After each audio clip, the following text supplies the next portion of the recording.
Good morning, YouTube, and welcome to the channel. Hope you're having an awesome day. I'm sorry for that. My throat's all gone. Today I quickly want to talk to you about speeding and speeding in Namibia.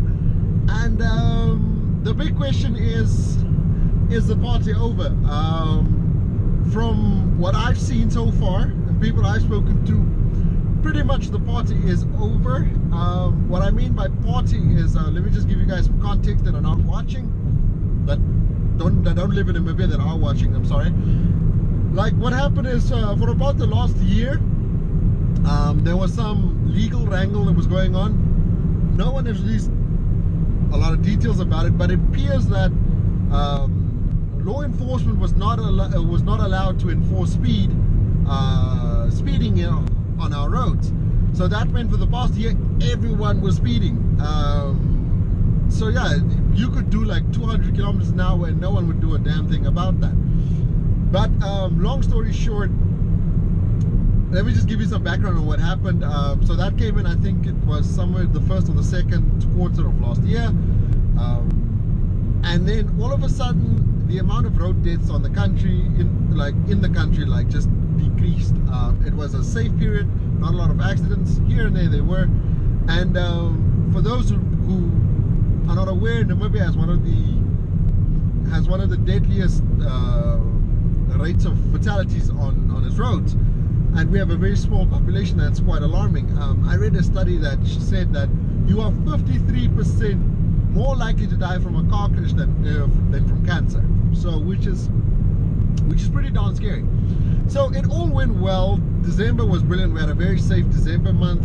A lot of people, kept their cool. Not a lot of accidents. We went well up until Easter. Easter was considered as one of the safest times, in recent history. And then after Easter, the ball just dropped. We had accidents left, right, and center, which was scary. I mean, a lot of people died. A lot of people I know, from growing up from school, passed away on roads and head-on collisions and stuff like that. We have very few dual carriageways in Namibia, so it's all just highway. Oh, that's a box in the road. It's all just highway, so it's two lanes just passing by one another.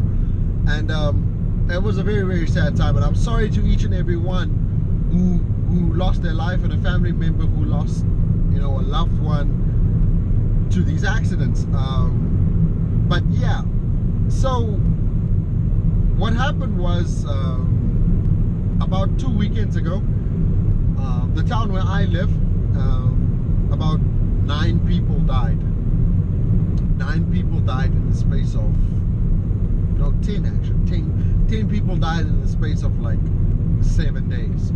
And then yesterday when I came driving up to Windhoek, I saw our traffic law enforcement officers standing by the side of the road with their little mobile speed cameras, speed traps, or I don't know, whatever you call it. So yeah, apparently the legal wrangle has been sorted out. From what I understand, speaking to people, it's that cops do enforce speed now. I know that on the Western bypass they do that with radar and LiDAR.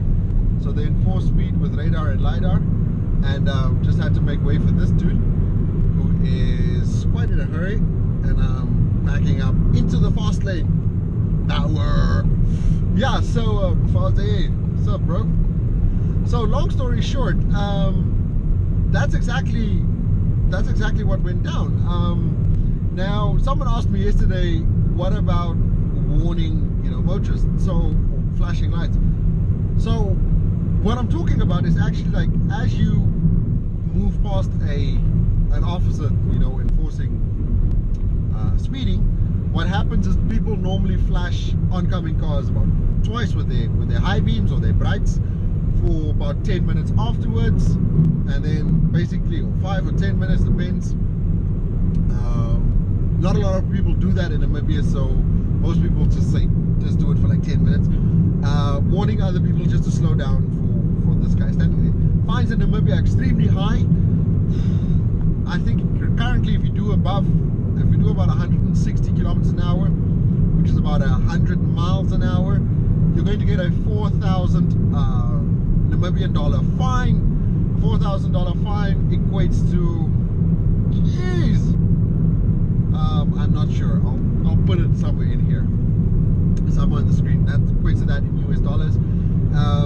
In a country where not a lot of people make a lot of money, it's quite a hefty fine. So yeah, and I think it is the discretion of the officer, like after 160 kilometers an hour, to even charge you with reckless endangerment or reckless driving, which you have to go to court for, and which is a lot more serious. So yeah, so when people ask me like, yeah, like, is that still a thing? I'll tell you this much.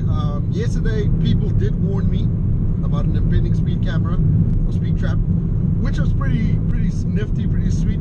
Not that I was speeding, I'm just it was common courtesy, a good thing to do as a human being. So yeah, if you feel like you want to do it, do it. I'm not sure if it's legal or illegal, but from a legal perspective, my legal perspective, I have no fucking idea actually. So either way, whatever tickles your fancy. I know what I'm going to do, which means I'm not going to be a dick. But yeah, each to his own. Do as you want. What else? So yeah, if you are coming to Namibia, just know that when people say, just be careful, guys. Just drive considerately. Be careful. Don't speed. Don't drive dangerously. Just get to where you're going. I know there's huge distances between our towns and our towns, and the roads are nice and open, and it entices you to drive fast if you have a nice car, especially if you have a Focus ST. But yeah, just be careful, and please share this video with other people so that they also know to be careful. Not just avoiding tickets, but just saving general lives. You know, that's the important thing. Just keeping people safe. Yeah, so that's my take on it. So please share it. Please share it with friends. Please, at the bottom right hand corner is the little subscribe button. I think it's right here. Up there. I'm pointing. Oh my goodness, I'm pointing somewhere. But smash that. Give this a big thumbs up, guys. And as always, thank you so much for watching. Tune in next time. We are gonna make another video. And as always, thank you. Bye for now. See you next time. Cheers.